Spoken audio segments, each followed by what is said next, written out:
I've always been trying to think about how to basically box all of my experiences into, a bio, or try to explain how I try to look at everything as like a systems thinker.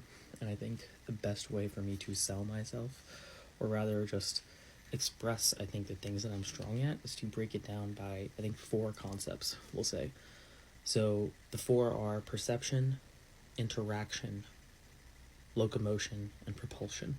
So let's break those down. With perception, that's basically what my master's was. I learned a lot about cognitive science and neuroscience, and about how perception is built, both from the bottom up and from the top down, and how what all informs, the minuscule processes, or rather rapid processes, that occur when we are perceiving the world around us, when we're perceiving what is the reality that we interact with. And that's where we get into interaction and how that relates.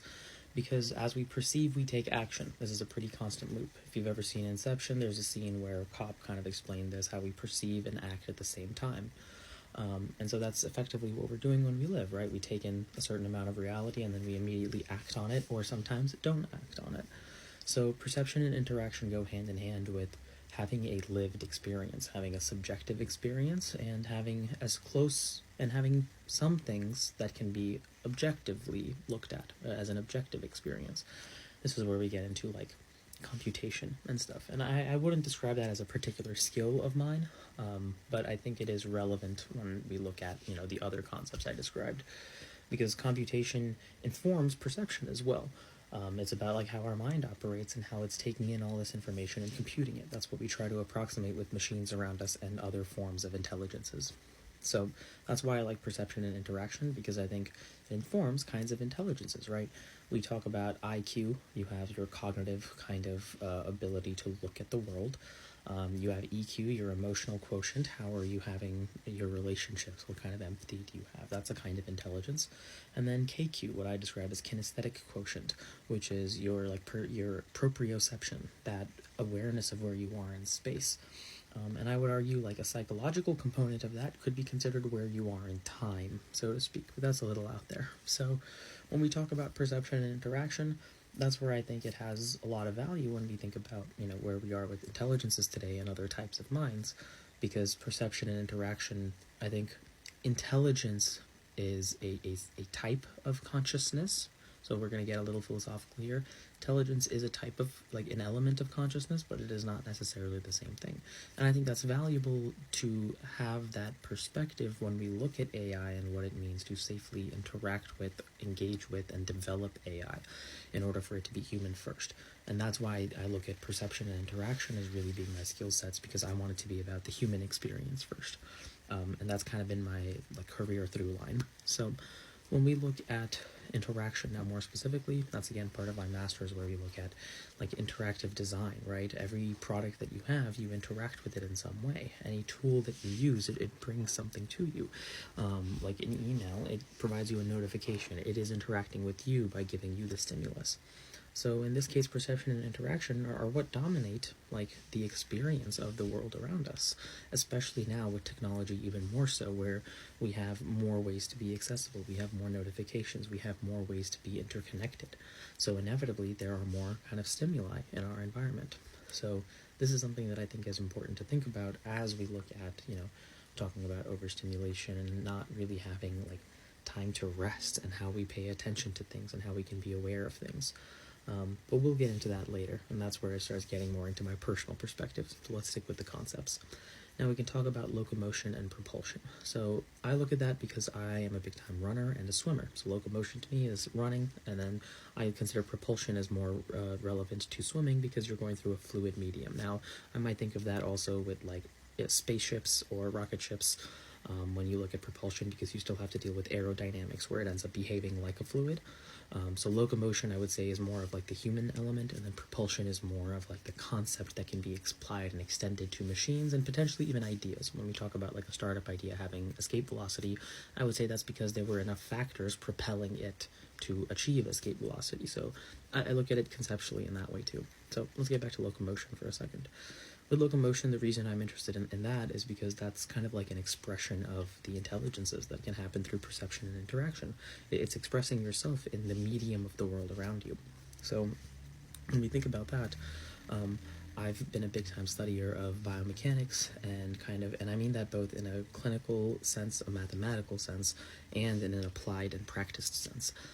So my background was in biomedical engineering, so I applied that a lot more in a scientifically rigorous way, and then I've worked in a PT clinic, and I've been a personal trainer and a swim instructor for a long time.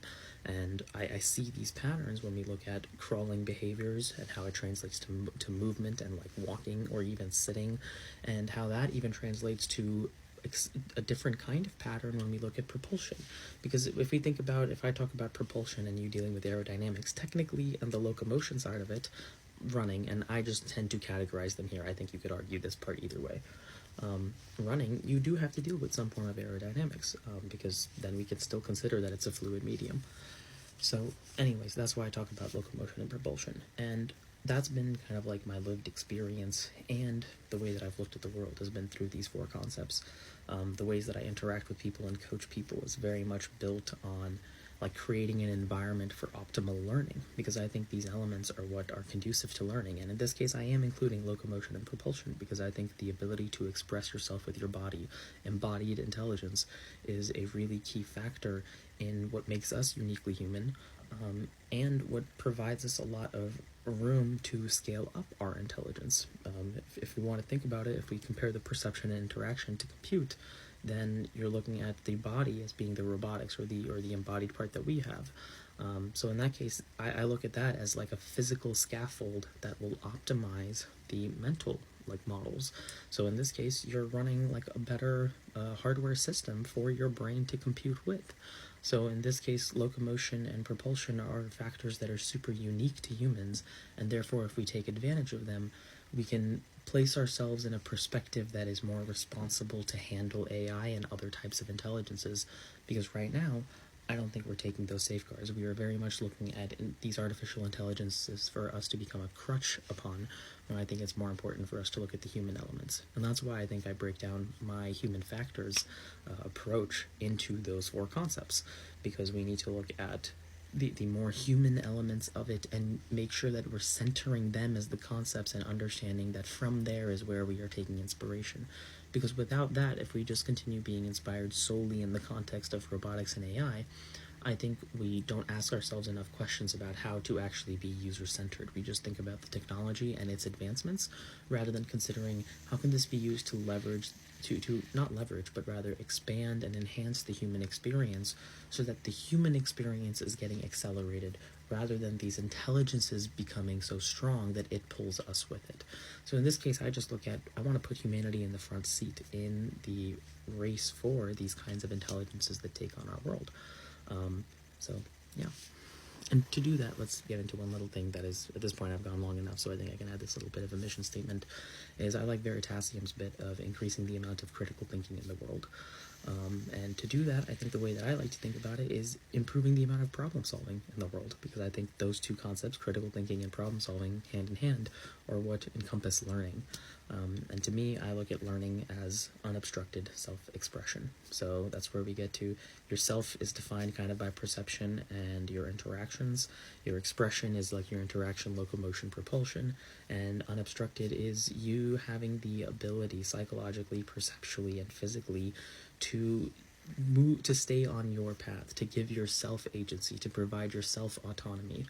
And I think all of that relates to me, because that is what existing in the human existence is really all about. It's about having what can feel like a deterministic lifestyle, but choosing anyways to make choices, to express our small window of free will. And if we can continue to do that in smaller and smaller steps, we give ourselves agency to expand that window of free will that we have.